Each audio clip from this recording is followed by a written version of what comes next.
A tricologia é um campo que está sendo extremamente explorado hoje por médicos e não médicos.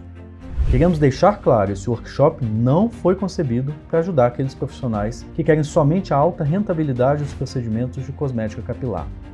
Na verdade, estamos fazendo muito mais que isso. Queremos ajudar você, que é médico, a conquistar segurança na prática da tricologia. Para você ter confiança ao diferenciar uma alopecia cicatricial de uma não cicatricial, ter assertividade para tratar e acompanhar a evolução dos seus pacientes. Para que no seu consultório você não tenha dúvidas sobre quais procedimentos indicar, mas também como realizá-los com segurança e técnica de excelência. E a boa notícia é que a parte mais difícil do conhecimento teórico em medicina você já tem. Estamos aqui para te entregar um conhecimento ainda mais valioso, com muita experiência prática na tricologia, e isso você não vai encontrar por aí. Portanto, prepare-se! Oi, você que está com a gente mais uma vez, eu sou o Hudson Dutra, essa é a professora Maria Fernanda Gavazzoni. Tudo bem por aí, Gavazzoni? Como é que estão as coisas? Bem, Robson, tudo certo, tudo ótimo. Está animada para mais um workshop nacional, dessa vez de tricologia? Com certeza, sempre animada.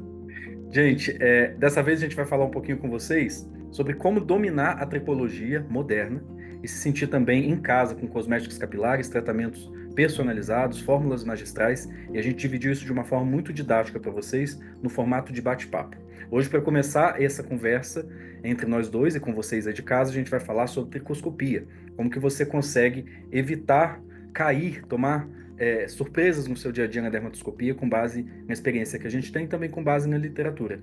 Você acha que tricoscopia é um problema para a maioria dos médicos que estão fazendo tricologia? Eu acho que é um campo bem difícil.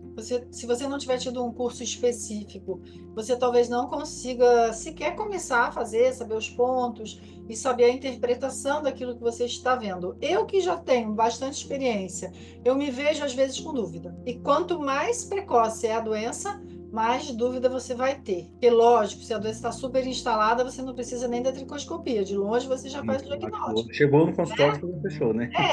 Mas não é isso que a gente deseja. A gente deseja fazer o diagnóstico precoce. E a tricoscopia vai ser sempre ser um método ali complementar, né? Sempre. Todo paciente que se queixa de alguma coisa no couro cabeludo, no ciclo capilar, alguma alteração, necessariamente vai ter que fazer a tricoscopia completa. E você sabe que eu me deparo, às vezes, um caso de alopecia areata em placa, você vai olhar só a placa? Não. Eu me Uhum. deparo, às vezes, com superposições de doenças e você se surpreende que você tem uma placa de alopecia areata típica e no restante do couro cabeludo você tem outra doença.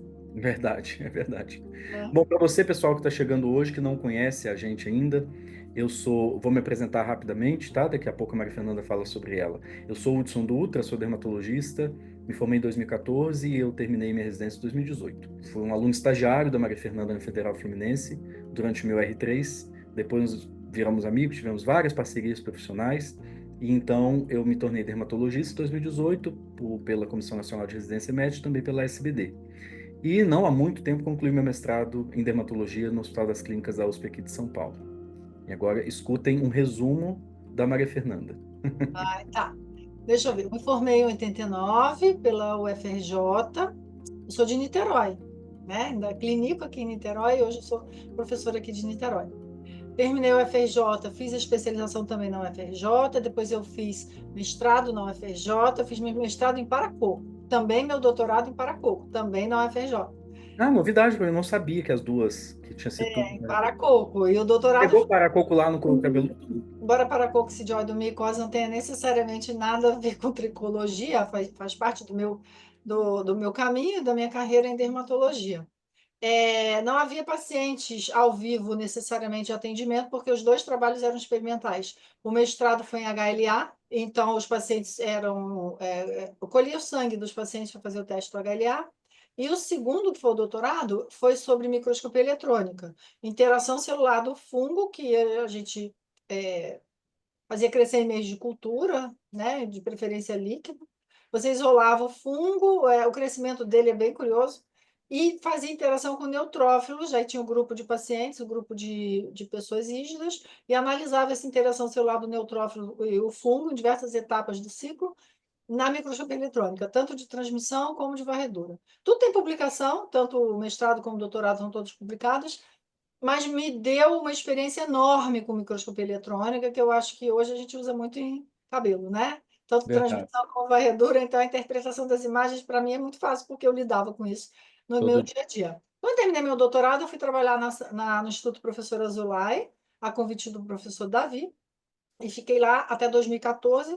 Em 2014, eu fiz o concurso da UF, da Universidade Federal Fluminense, e estou lá desde então, há 10 anos, como professora, agora adjunta, ano que vem já tem a progressão, né, para outra titulação. Nesse meio termo, eu fiz parte do board do American Hair Research Society, fiz parte da diretoria da SBD Nacional, fui tesoureira, depois eu fui secretária da SBD-RJ. Depois eu fui várias coisas aqui em Niterói, na SBD Fluminense. No final, fui presidente da SBD Fluminense também. Na época do Covid, fizemos o primeiro Terra Hair Online, que foi um sucesso para 1.500 pessoas. Foi assim, esplendoroso, me lembro disso até hoje. Foi muito bom, porque no meio do Covid, bem no início do Covid, ninguém sabia o que fazer. E aí foi um sucesso esplendoroso isso, me deu bastante experiência. Aqui em Niterói, já fiz diversos eventos presenciais com tricoscopia de pacientes ao vivo, que nós teremos lá no nosso curso presencial, que eu acho que isso é uma marca registrada, vou patentear isso. Na verdade, não, eu assisti uma vez a Antonella Toshi fazer isso num congresso em Miami, com pacientes ao vivo. E aí eu incrementei, e hoje a gente faz discussão do paciente, da tricoscopia, da histopatologia, passo o dia inteiro, assim, uma grande parte do dia conversando sobre aquele Isso, né? exame. É muito legal. Nossa, é muito bom, e cada um diferente do outro, né? A gente tem muita publicação junto, dezenas de publicações juntos. Isso. Aí no final da minha residência, quando a gente estava junto, a Maria Fernanda, a gente está falando aqui de paracoco, couro cabeludo. Até colocar aqui na tela para vocês, esse é o último livro que nós lançamos juntos, em parceria com o professor Ralph Trueb, Eu que tenho ele aqui. tudo isso. Ah, Olha tem aqui, aí também. tatuagem. Esse livro foi lançado agora, né, no ano passado, já tem a versão em português também. E eu estou citando o Ralph Trueb porque é um grande amigo da Maria Fernanda de muitos anos, de publicações e tudo mais, trabalhamos juntos muito tempo também. E aí eu fui para a Suíça, fiquei um tempo lá com ele, fui 2 vezes e também foi uma oportunidade para nós estreitarmos os laços acadêmicos, não só aqui no Brasil, como também com outras parcerias no exterior. E essa foi a nossa história de forma resumida. É isso, pessoal. Então, assim, hoje o nosso bate-papo é sobre tricoscopia, tá? A gente vai falar sobre como você pode ficar mais experiente, independente do tempo que você tem de prática. E quarta-feira tem algo que a gente gosta muito de ouvir, tenho certeza que você ama. O que é que você vai falar quarta-feira? Cosméticos capilares. Você sabe por que que eu me tornei a rainha dos cosméticos capilares? Você não sabe a história. Não sei. Sabe? Porque o Davi Azulay, eu estava recém-chegada lá no Instituto Professor Azulay, ia ver o congresso de ex-alunos. E ele falou, Fernanda, você quer falar alguma coisa? Mas tem que ser inédito, tem que ser uma coisa inédita que jamais foi falada. Eu falei, inédito? Eu era nova nessa época, assim, mais ou menos nova, né? E, né? Alguma coisa que você esteja fazendo e que seja diferente de tudo que alguém já falou na vida. A única coisa diferente que eu estou fazendo é uma perícia. Eu fui convidada por um paciente meu que é juiz e tal para fazer uma perícia de uma pessoa que reclamou que o cabelo caiu por causa de um produto capilar. E por causa disso eu tive que comprar pilhas de livros. Na época, os livros vinham pelo correio, não tinha nada de internet, essas pesquisas rápidas, então eu tive que comprar o livro físico, que veio dos Estados Unidos, estudar aquilo para poder fazer a pesquisa. E aí ele falou assim: então me dá um título de aula. Eu falei: o título era Alisamento Capilar, o desenrolar do fio, porque na época também estava ocorrendo a história do formol começando a ficar forte. Quando eu dei essa primeira aula, pronto, aí todo mundo começou a me chamar dessa aula. Aí eu comecei a falar de shampoo, tintura, condicionador, máscara, publicamos artigos de pH de produto. Não havia ninguém falando em lugar nenhum do mundo, tirando as Zoe Draelos, que falava alguma coisa, Ralph, que tinha uma publicação de shampoo, o professor Ralph Trier, ninguém falava de cosmético e nem era assunto de médico. E eu Uhum. ouvia muito isso. Você virou cabeleireira? Você agora é cabeleireira? Então, a partir daí, hoje você vê que muita gente fala de cosmético capilar, mas eu É. me sinto uma pioneira aqui. Então, eu É arrego mesmo. os cosméticos. Aí também, na época, me convidaram para fazer parte do board da Procter Gamble, que é uma empresa do Pantene. Então, isso também ajudou muito nessa parte de conhecimento, porque com essas reuniões que fazíamos 2 vezes no ano, eu passei a ter mais informação sobre o funcionamento, a maneira de fabricar os testes em laboratório dos cabelos, né? as Uhum. mechas de cabelo testadas para saber perda proteica, para saber força têncil, molhado, seco, microscopia eletrônica, microscopia de transmissão e varredura. Isso eu aprendi muito com a Procter& Gamble. Então, por causa disso, eu fui pioneira nessa área e a aula de cosméticos eu acho que vai ser boa.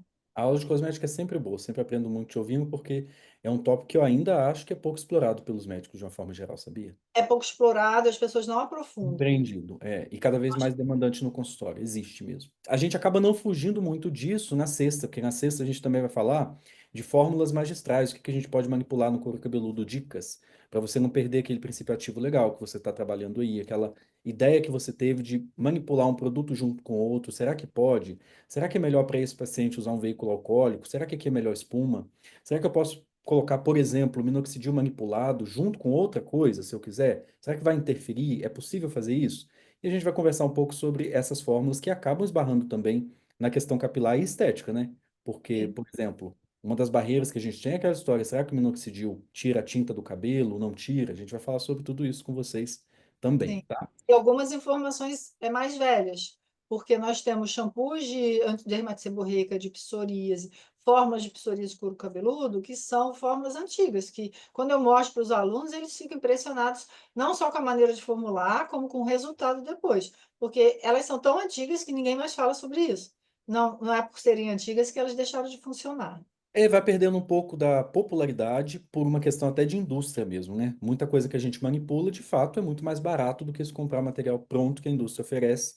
E aí, obviamente, por questões de lucro e tudo mais, há uma vantagem em se deixar essas fórmulas de lado, essas manipulações meio que no ostracismo. E no domingo, para terminar com chave de ouro, a gente faz o nosso bate-papo de novo falando sobre janusquinase, inibidores de janusquinase, tratamento mais aí especificamente de alopecia areata. Muita novidade vindo por aí, né, Maria Fernanda, sobre isso. Muita coisa. Estamos aprendendo todos juntos. Verdade. Eu tenho certeza que vocês vão gostar. Bom, e esse workshop que a gente desenhou, ele é um workshop que foi desenhado para médicos por um objetivo muito específico, pessoal. A gente vai tratar bastante aqui nesse bate-papo dessa semana, nessas aulas todas. Vamos falar especificamente de remédio, a gente vai falar sobre doses, falar de manipulações, falar de procedimentos, inclusive, também. E na maioria desse âmbito que a gente está abordando, a gente está falando de procedimentos que são boa parte deles, especialmente a prescrição e manejo de efeitos adversos, reservados por direito pelo Conselho Federal de Medicina aos médicos. Agora, a tricologia não é uma subespecialidade da dermatologia, a gente pode falar assim, o Não, MEC acaba não reconhecendo como subespecialidade, né? não existe tricologista de verdade, existe o dermatologista, não é? Sim. Embora a área de doenças do couro cabeludo, ela possa não ser exclusiva do dermatologista, mas ela é preferencialmente do dermatologista. Então, existe uma necessidade da pessoa ter uma noção muito boa de dermatologia para entender o ciclo capilar, o comportamento do couro cabeludo. Os fâneros fazem parte do nosso dia a dia, né? Agora, Sim. tem que ser médico. Na verdade, a medicina, o pelo é produzido pelo folículo piloso, que é um mini órgão extremamente complexo que se encontra dentro do corpo humano. Então, você precisa ser médico porque o tratamento requer conhecimento de farmacologia, conhecimento de procedimentos menos invasivos em sua maioria, mas, por exemplo, uma biópsia de couro cabeludo é uma técnica semi-invasiva, até invasiva, né? Porque você vai ter que cortar e você pode E pegar vai- um vaso maior, você tem que lidar com anestesia. Então, é óbvio que para tratar o couro cabeludo, você querendo se intitular trichologista ou não, você tem que ser um médico. Mas o título, ninguém é especialista em tricologia, porque o RQE não existe RQE em Em tricologia. tricologia, exato. Isso permite que você, que é médico, que queira se aprofundar no estudo das alopécias, doenças do couro cabeludo, ora, você que é médico pode fazer sutura, certo? Então, você que é médico vai lidar com as consequências da sutura, tem que saber lidar, por exemplo, com possíveis efeitos adversos, reações anafiláticas, parada cardíaca por anestésico, isso é do escopo de domínio médico.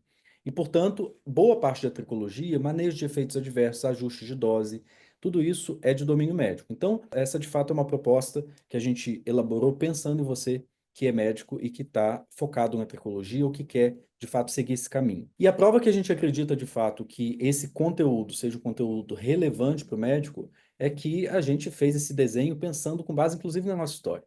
Temos aí, como a gente já citou anteriormente, dezenas e dezenas de artigos publicados.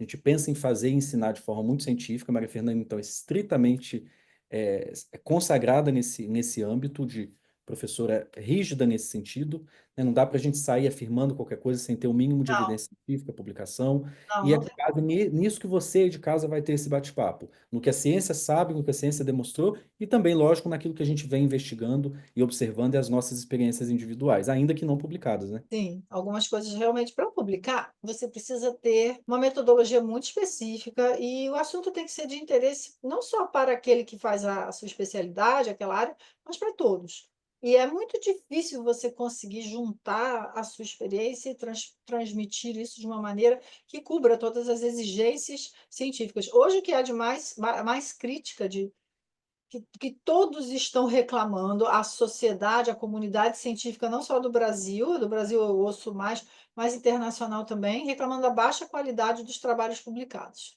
Verdade. E é isso que a gente vai tentar eliminar aqui quando mostrar para vocês citações de artigos ou citações de trabalhos em andamento, seja lá o que for, pesquisa de uma forma geral. Podem ter certeza que passou por um crivo bem delicado para a gente colocar aqui na tela e servir de referência bibliográfica para vocês. Eu não posso deixar de lembrar a todos que há cerca de 3 anos nós lançamos um livro. Esse livro muito inédito aqui no Brasil, um livro sobre alopécias, acredito ter 50 capítulos, mais ou menos. 50 capítulos. Isso, e o nosso livro, ele é um sucesso de vendas aqui no território nacional e muitas vezes em países de língua espanhola. Por causa do sucesso desse livro, nós tivemos a ideia de lançar um curso online baseado nos assuntos do livro, contidos no livro, mas expandidos para uma atualização. E por isso o nome do curso é Atual, Atualização em Alopécias. Nós queríamos apresentar, entregar para aquele público que se interessa pelo assunto as novidades, ou seja, atualizar ainda mais as pessoas que estavam consultando o livro para aprendizado. E esse curso, ele é absolutamente espetacular, inédito, eu acho que não existe igual, sou suspeita, mas é a minha opinião. Ele Eu sou tem suspeito também, mas é minha opinião também. Então, tem quase 60 horas de aulas, foi um prazer muito realizar grato. esse curso, porque ele foi feito de uma maneira completamente diferente dos demais cursos. Enquanto você imagina que vai ter um professor só dando aula, somos nós dois, sempre com essa sensação de que nós estamos conversando, trocando ideias.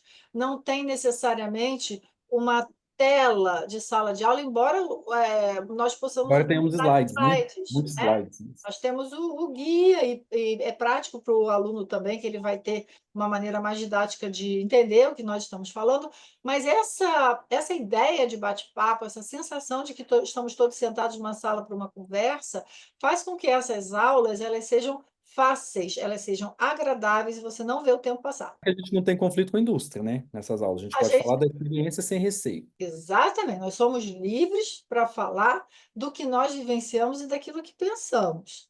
E por causa do sucesso desse curso online, que continua sendo um sucesso, e nós agora estamos incluindo até aulas novas, porque coisas novas estão surgindo, as pessoas queriam muito um curso presencial. Como ele se Verdade. iniciou na época do Covid, a ideia online, né, sempre foi muito interessante e pessoas que moram longe e tal, não têm acesso, melhor ainda.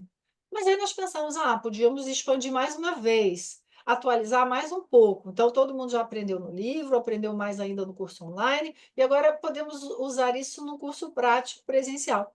E aí, agora, no ano de 2025, nós preparamos uma surpresa para todos. Então, há pedidos, e nós Verdade. consideramos que fosse ter chegado a hora de fazer esse curso presencial com 2 dias de imersão em tricologia, com pacientes ao vivo, discussão de patologia, discussão dos tratamentos, discussão de casos difíceis. Teremos convidados especiais, nacionais. Ah, não dá, não, não, não, não dá tudo, Posso não. falar, não? Entrega o peixe. Tá bom, ó. Senão ela vai contar para vocês a cerejinha do bolo, né? Eu vou, Não, eu vou não te dizer contar. mais aí em casa. Mas olha, tá espetacular, como ela falou, uma imersão de 2 dias para facilitar vocês aí que eventualmente estão longe. Vai ser em São Paulo, tá? E agora no início de Você já 2020 contou isso. Pronto, também não a ia gente traz contar. mais coisas. Mas, gente, chega de papo, vamos para o bate-papo de tricoscopia, que é isso que você está esperando para ouvir.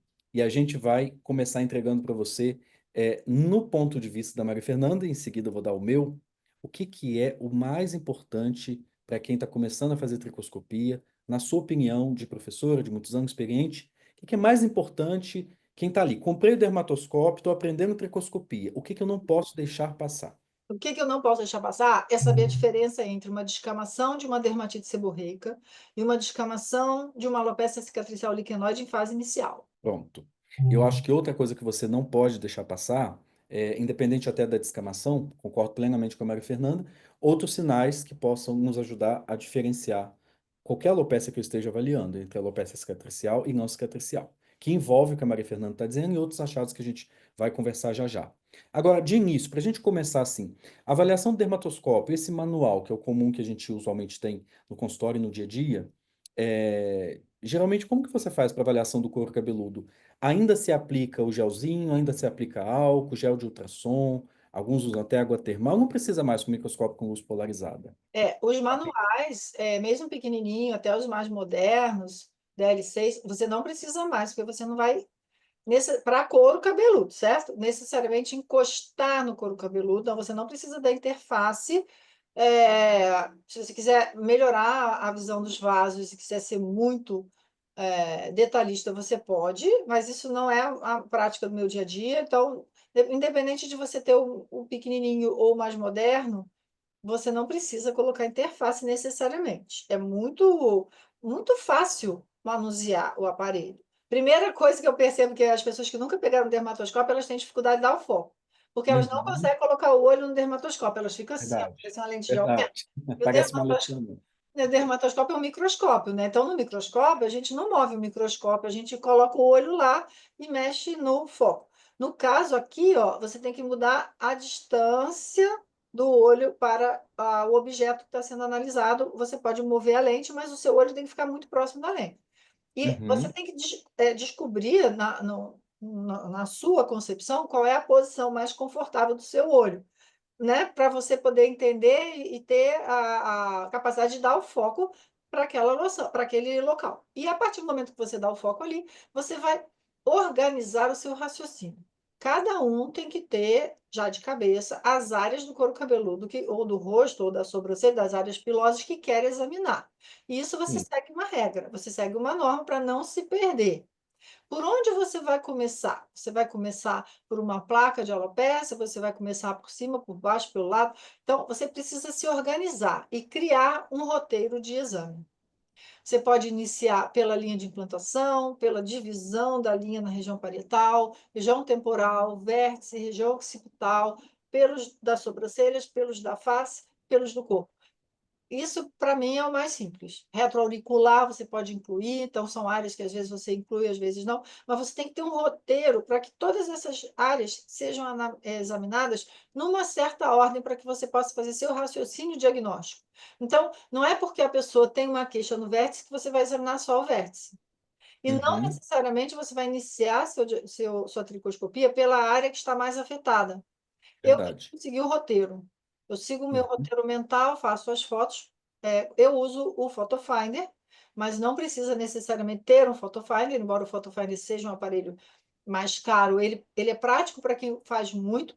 Então, eu tiro a foto panorâmica e faço a tricoscopia, 3, 4, 5 pontos, às vezes até mais pontos, dependendo das áreas que tá, for tá. examinar. Se você só tem o manual, você vai fazer, não vai poder fotografar, provavelmente. Não, até pode, você pode ter um Hoje a gente tem aqueles acopladores. até uma Eu, particularmente, hoje na residência, eu tenho Photofinder lá na residência, em Santos também, mas às vezes dentro da sala, né, o Photofinder, pessoal, por ser uma produção independente esse workshop, eu vou deixar aqui na tela para vocês, não vou nem dizer indicação, mas assim, dois dermatoscópios que particularmente eu tive e que eu gostei, tá?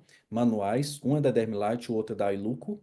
Uhum, E eu vou deixar aqui também o Photofinder, que a Maria Fernanda está falando, para você que não conhece ou você que conhece e quer uhum, comparar aqui as tecnologias. aham. Então, às vezes o Photofinder fica lá numa sala, porque no consultório, né? Então tá a seu acesso ali o tempo todo, certo?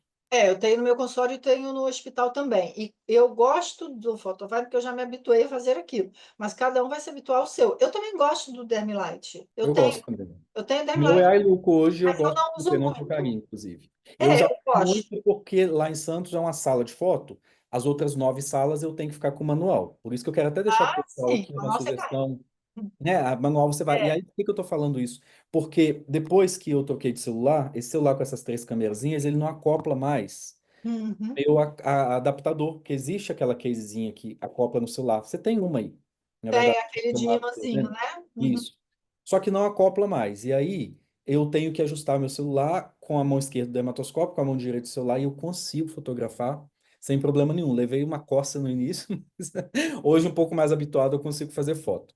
Uhum. Então, essa questão da tecnologia de fotografias, esse passo a passo que existe na sua avaliação, independente, como ela disse, da tecnologia que você vai usar, da que você pode ter acesso nesse momento onde você trabalha, é super importante que essa avaliação seja de forma completa.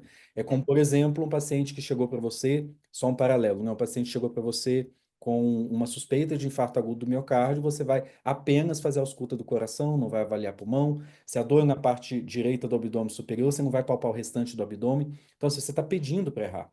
E essa avaliação mais completa, que é um roteiro seu, uma metodologia que você vai desenvolver, ela vai sim te ajudar muito.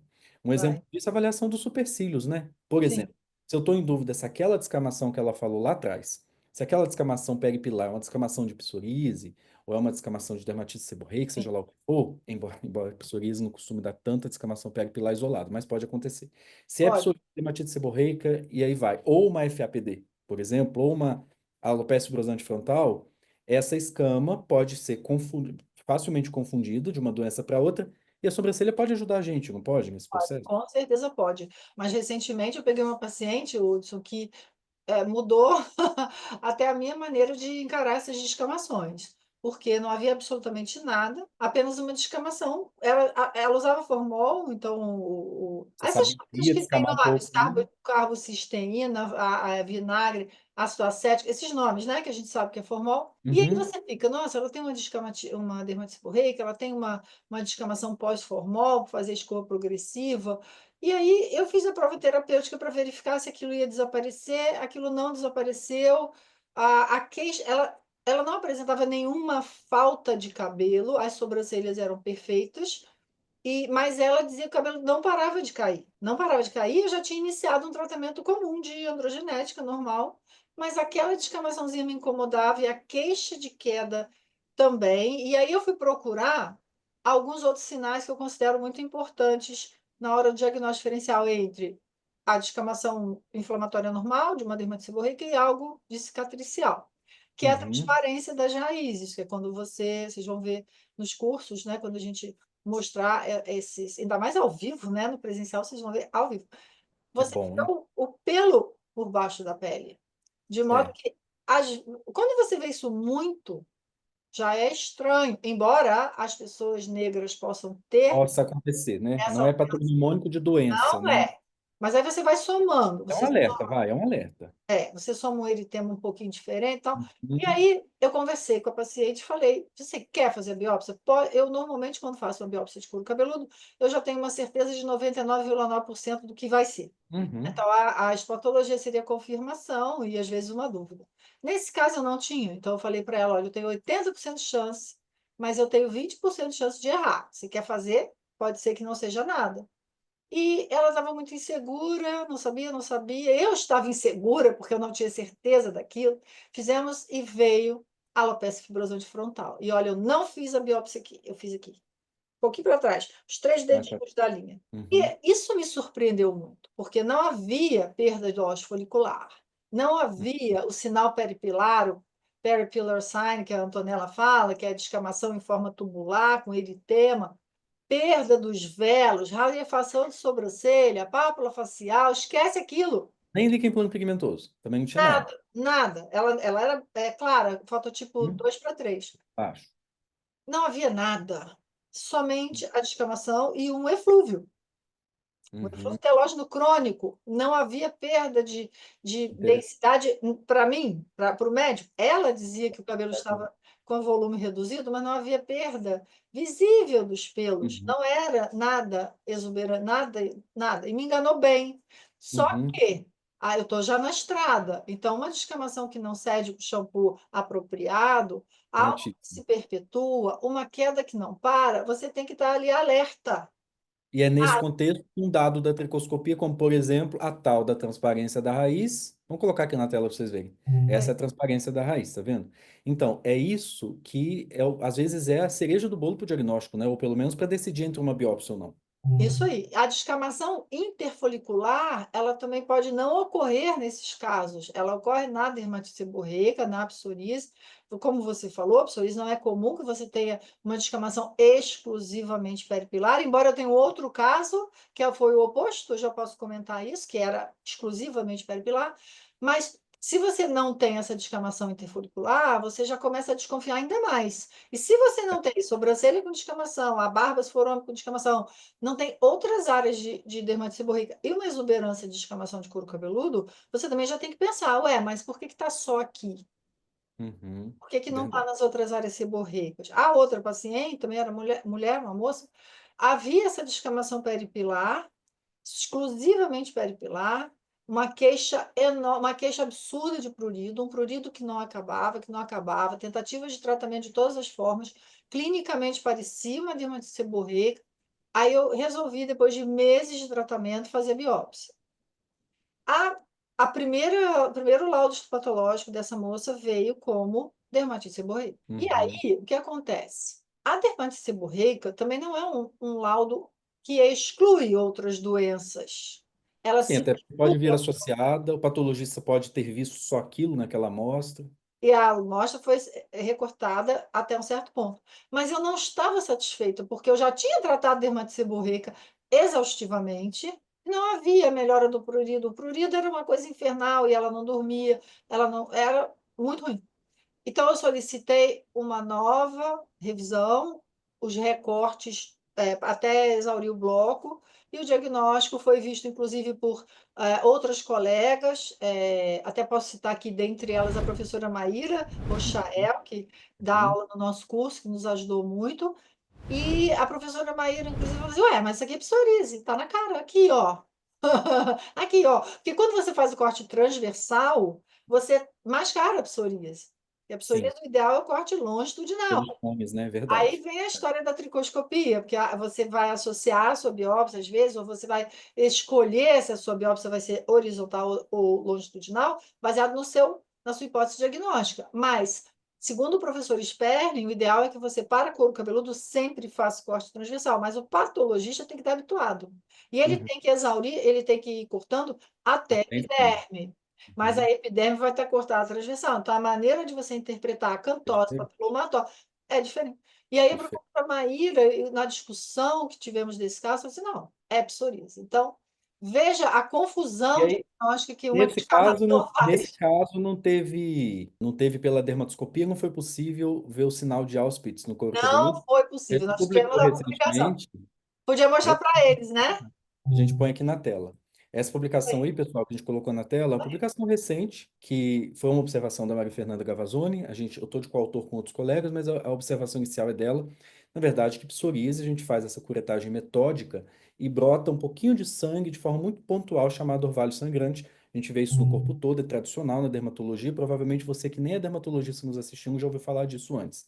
E essa curetagem metódica, com esse fenômeno, que é chamado de orvalho sangrante, ele também, será que acontecia no couro cabeludo? E aí ficou essa pergunta no ar. Até que a gente selecionou umas imagens maravilhosas, que vou colocar aqui ó, algumas imagens do artigo para vocês verem, e essa mesma regra pode se aplicar no couro cabeludo com auxílio da dermatoscopia, né? Porque é a dermatoscopia que vai ajudar a gente a ver se aqueles capilares foram rompidos na parte alta, onde fica o capilar dilatado na psoríase, na avaliação histopatológica, e a gente consegue, mais uma vez, a gente consegue direcionar uma hipótese diagnóstica, né? Se Isso. fosse presente o sinal de Auspitz do orvalho sangrante nessa paciente, Uhum. talvez tivesse levantado mais a suspeita de psoríase, confere?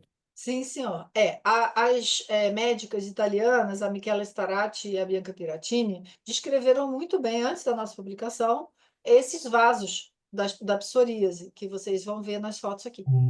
Mas essa curetagem, a técnica de Auspitz, que Auspitz, na verdade, ele colocou o nome dele numa técnica que foi outro que descreveu, Foi mas Brock. ele publicou. Não foi Brock, foi um aluno dele Curetagem metódica de que Brock, trocou o sinal de Auspitz, mas o nome sinal de Auspitz Auspitz, é ele verdade. publicou. mas não foi ele que descreveu e descobriu inicialmente. Mas essa maneira de fazer a técnica da curetagem, que a gente usa na pele, e no caso da dermatoscopia, você cobre seu dermatoscópio com filme, eu usei o Photofiner, mas pode ser o manual, que vai sangrar. Aí você vai naquelas escamas mais aderentes, e no caso dessa moça, não havia essas escamas aderentes para curetar. Não Nós temos dava várias para. escamas aderentes, e quando você remove aquelas escamas, você tem que colocar o dermatoscópio imediatamente ali, porque vai fazer um orvalhozinho, e ele, às vezes, como a área é muito pequena, às vezes aquilo esparrama um sangue que te impede de ver. Aí o que que Uhum. você vai ver ali? Os capilares dilatados. O sangue não é bom quando sangra. Então, é minimamente, você só cureta para ver o pontinho hemorrágico. Não deixa sangrar mesmo, senão borra um pouco. Se sangrar, você enxuga. E aí, quando Isso. você coloca o dermatoscópio, você vai ver muito visível esses vasos tortuosos em looping, em grampo, em ponto, que a psoríase tem. Mas eu vou dizer a vocês, eu já vi esses vasinhos descritos pela Bianca e pela Michela em líquen plano. Então, vamos lá. São exclusivos da psoríase? São muito típicos da psoríase, mas eu já vi em líquen plano em menor quantidade. Então, cuidado aí. Nós hoje estamos falando dessas armadilhas, né? Uhum. Pearls and pitfalls da tricoscopia. Isso não é patognomônico, é altamente indicativo e você vai ter que fazer uma verificação de todos os seus sinais, de todo o seu exame, da sua anamnese, exame clínico, tudo, para conseguir chegar ao diagnóstico e, às vezes, fazer a biópsia, mas essa biópsia, a interpretação da histopatologia, ela tem que ser correlacionada com a sua tricoscopia e com a sua suspeita clínica, porque senão você come mosca, te dão um laudo e você aceita e pronto, e aquilo ali não é. O patologista, muitas vezes, ele tendo a oportunidade de conversar com o clínico, ele pode interpretar também melhor a descrição que ele faz da lâmina. Quando o patologista faz o exame na lâmina sem conversar com a gente, muitas vezes ele é direcionado para um caminho que não é o caminho que a gente quer. Especialmente frente a um pedido incompleto, né? Sem Ah, dizer de ainda pô, piorou tamanho isso. importante, hipótese diagnóstica, quanto tempo, Nossa, então, se já tratou, se não, isso faz é. toda a diferença para o patologista. Maravilha, então essa dica fica aí pra gente. Agora, sabe outra coisa que me passa pela cabeça? Às vezes o paciente está lá na residência, é o que mais provoca a gente, né? Com o aluno, no bom sentido. Então, às vezes o aluno vai e me chama e fala assim, Hudson, eu tô com uma paciente aqui, para mim era uma alopecia androgenética, um padrão feminino, mas tem ponto preto nesse couro cabeludo. E aí eu sempre aviso eles, falo, olha, ponto preto tem uma fisiopatogênese por trás do ponto preto que o dermatoscópio te entrega na hora da avaliação complementar e que na maioria das vezes tem alguma relação inflamatória por baixo, né, como no caso da alopecia areata, que pode dar pontos pretos, no caso da alopecia induzida pela quimioterapia, que é induzida por medicação, por quimioterápico. Tem doenças infecciosas, como sífilis também, que pode fazer ponto preto. Tinha CAPS, pode dar ponto preto. Alopecias inflamatórias primárias, a própria alopecia fibrosante frontal pode ser ponto preto, embora não Pelo seja um secante, celulite dissecante. Então, quer dizer, todas essas além da doenças ali, areata, elas podem dar o ponto preto. Tricotilomania, né, que também pode trazer ponto tricotilo da preto. ponto preto. E aí, até o pós-transplante capilar Ah, também é. pode trazer ponto preto. E eu fico pensando assim, é correto dizer que toda vez que eu tenha ponto preto, um talvez não, às vezes traumatizou, mas assim, achei 5, 6 pontos pretos difusos na cabeça do paciente, que ainda Uhum. não tem o diagnóstico, por mais que pareça A. Pode ser B? Pode ser B, pode ser B. Que você acha que fica de dica aí com a avaliação dos pontos pretos? Achou um ponto preto, o que que você faz? Depende Como da que você trabalha região, e com isso? depende da região, depende da quantidade, depende de toda a avaliação do couro cabeludo. É muito difícil você só encontrar numa areazinha e não olhar em mais nada. A sua hipótese diagnóstica ela se inicia na anamnese. Quando você examina, você já examina com uma hipótese, e aí você vai procurar os dados. Se você encontra ponto preto e sua hipótese era de androgenética, a não ser que Ou seja aquele dirty dot, né, aquele ponto seja, sujo não é ponto androgenético, preto, na verdade parece a artefato. sujeirinha, você tem sempre que Ok, para limpar às vocês. vezes, né, para ver. E uma outra coisa também é quando a paciente faz. Você sabe que quando elas são minoxidil, elas depilam a laser a partir daqui da frente, fica cheio de ponto preto. Não sei se você já viu isso. Quase ponto de exclamação. Tem Não, pilitorto. e aquele caso que eu dividi com você uma vez da residência, que o paciente aplicava Grecin 5 no couro cabeludo, Ah, eu achei que era um monte de ponto preto, era só o folículo sujo com, não, com tem também. Aí é Vou ver se eu grande. acho a imagem. Não vou prometer a vocês que a imagem vai aparecer nessa tela nesse momento. Se aparecer, porque eu fui sortudo, ela tá aí para vocês verem. Mas É, assim, é multifacetada essa interpretação, né? sim, o ponto preto tradicional, ele vai ocorrer ou porque o pelo quebrou na fase anágena, porque houve um trauma, até mesmo com a chapinha é o trauma, né? Ou porque houve uma inflamação no bulbo. Normalmente é isso. A inflamação do bulbo, você vai dizer, é um enxame de abelhas da alopecia areata. Mas na celulite secante tem, porque Verdade. o processo é bem profundo. Celulite está lá no tecido adiposo e você pode ter aquelas placas iniciais alopecia areata like. Até uma aluna minha, ela tirou umas fotos e falou assim: que estranho, eu estou vendo muita descamação com eritema em todo o couro cabeludo desse paciente com dissecante. Sim, porque não é só na plaquinha, a plaquinha já é desgraça, aquilo ali já está mais antigo. A Todo o couro biopsia cabeludo atrás eu vou achar, né? de descamação, exatamente. E aí, naquelas plaquinhas que são mais iniciais, você vai ver o ponto preto. E mais, Hudson, ácido dissecante se associa, eu já vi 2 ou 3 casos, com alopecia areata com frequência. Então, é Uhum. impressionante, você vai dizer assim, mas você não errou o diagnóstico? Não era areata light da celulite secante? Não, não. Era Areata é associação uma mesmo. coisa, inclusive na barba e tudo mais. Então, Uhum. pacientes que têm uma doença autoimune, ou imunomediada, pode ter 2, pode ter 3. Verdade. Então, eu tenho, por exemplo, para vocês verem como que é relevante, importantíssimo isso. Eu me lembro de um caso que eu estava ali uma paciente no consultório, esse caso está publicado por nós, vou pôr aqui na tela para vocês. Eu jurava, de pé junto, que era uma paciente que tinha alopecia de padrão feminino, tá? Na avaliação, eu percebi que haviam múltiplos pontos pretos na dermatoscopia. Então, eu circulei um pontinho preto, me lembro até com uma canetinha vermelha, como um bique dessas aí, com o dermatoscópio, daí o poder da dermatoscopia como exame complementar, e fiz A um ponto biópsia guiada, né? exatamente em cima. Exato. E aí fiz uma biópsia exatamente em cima. E essa biópsia em cima me mostrou o diagnóstico de alopecia areata difusa. Quer dizer, alopecia de padrão feminino mais areata difusa são duas doenças que a gente trata de formas bastante distintas. Elas podem, obviamente, coexistir. Essa paciente também tinha uma calvície. Mas não era só calvície, porque calvície não dá ponto preto, né? Calvície Não, não dá dá ponto ponto preto preto. verdadeiro. Esse verdadeiro onde o pelo quebra, não é Isso. para ter. Então, se a Não, minha hipótese é calvície, eu estou vendo um monte de ponto preto, ou não é calvície, ou tem algo além da calvície. Concorda? algo além. E por causa da calvície coexistir com a alopecia areata, ela não é plena, ela não vai ser tão importante, ela não vai ser tão agressiva, nem vai formar placa. Ela vai dar uma rarefação, predominantemente nas áreas do padrão da alopecia androgenética que a pessoa tem, e porque o Uhum. pelo em anágena ele já está miniaturizado pelo androgenético, o processo inflamatório é mais suave. Com isso, o pelo não cai difusamente com tanta violência como seria numa alopecia areata num jovem. Verdade. Pessoal, então é isso. Eu espero que vocês tenham gostado da aula. E se você gostou, ó, comenta aqui. É muito importante ter seu feedback. E se você tem dúvidas depois que a aula acabou, significa que é muito bom. Nós atingimos o nosso objetivo. Porque o que nós queremos é exatamente incentivar a curiosidade e fazer com que o aluno queira se atualizar cada vez mais. Dá aqui sua opinião. Perfeito. Pessoal, só um aviso aqui para a gente terminar esse bate-papo de hoje, que eu amei, como sempre. Grupos do WhatsApp. Lembrando que o nosso canal oficial de comunicação é através do grupo de WhatsApp e também por e-mail. A gente vai mandar e-mails para vocês de forma oficial, tá? Mas a gente também tem um grupo de comunicação do WhatsApp. Pedir para que vocês desconfiem de ofertas mirabolantes que estejam oferecendo cursos para vocês. O nosso curso atual que está aí não é vendido a preço de bananas. Podem dar uma olhada, é um curso super de excelente custo-benefício, mas a gente está vendo o curso ser vendido a 100, 200, 400 reais, o valor do curso não é esse. Então desconfie de ofertas que sejam muito boas para ser verdade, checa com a gente antes, tá? E para receber todos os avisos mesmo das próximas aulas, os próximos links, para ficar por dentro de todas as novidades, é preciso estar dentro do grupo de WhatsApp. Então, se você não entrou no grupo de WhatsApp ainda, é importante que você clique em algum lugar aqui na tela que vai estar aparecendo esse link, para você também entrar nesse grupo e participar com a gente, não perder nada, nada, nada dessa jornada que a gente está fazendo essa semana. E com certeza você não vai perder a próxima aula, que é sobre cosméticos capilares. Você vai estar lá, Hudson? Eu tenho certeza. Vou mais te ouvir do que falar, vou aprender com o povo de casa.